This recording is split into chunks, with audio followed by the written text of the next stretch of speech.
finance, a la shmup. What are 5 questions you can expect to be asked in a public market investing interview?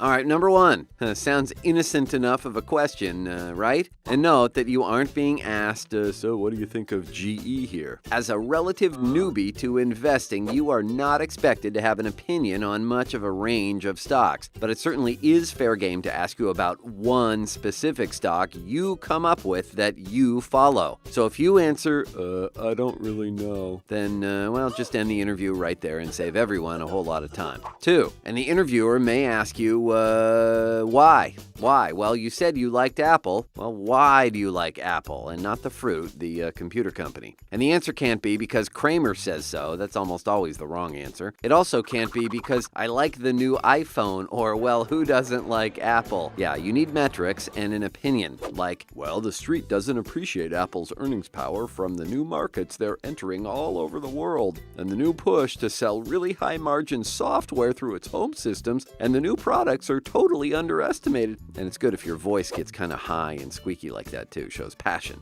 Okay, dandy. Here you've given a claim that is different from what any yuts can read about in the Wall Street Journal, which is also almost always wrong. And remember, if the journalists were actually good at picking stocks, they'd pick stocks. They wouldn't make 1,000th of the money per year just writing about stocks or opinions of other people's opinions about stocks and or bonds and so on, right? So you have edge in your answer, but you also need metrics. All right, 3, metrics. What are apples? Why do you like them?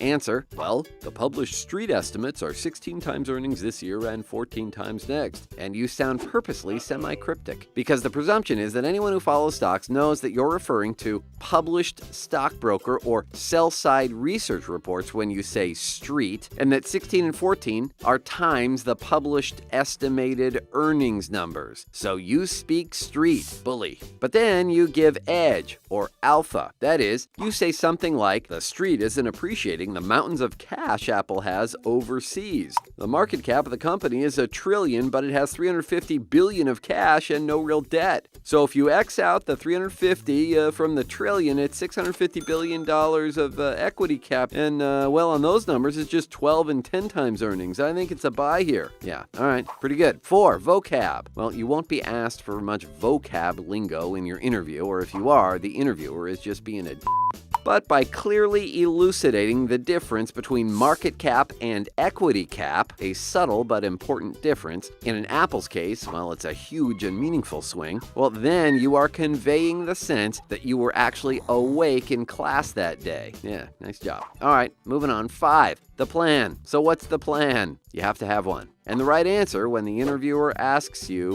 what's your plan is usually something like, well, I'd like to eat nails 80 hours a week here for 3 years, then go to business school and work on my golf game. Or it might be, I don't want an MBA. I'm going to bring a watering can to plant my roots in whatever firm I go to next, so I'm having deep conversations with just a handful of firms I've come to admire. Or it might be, I really should have answered the questions you asked better. I'll go now. Yeah. Or it might even be, sir, for the millionth time, I'm not a financial analyst. I work at McDonald's and I'm just trying to give you back your change. You wanted fries with that, so here you go.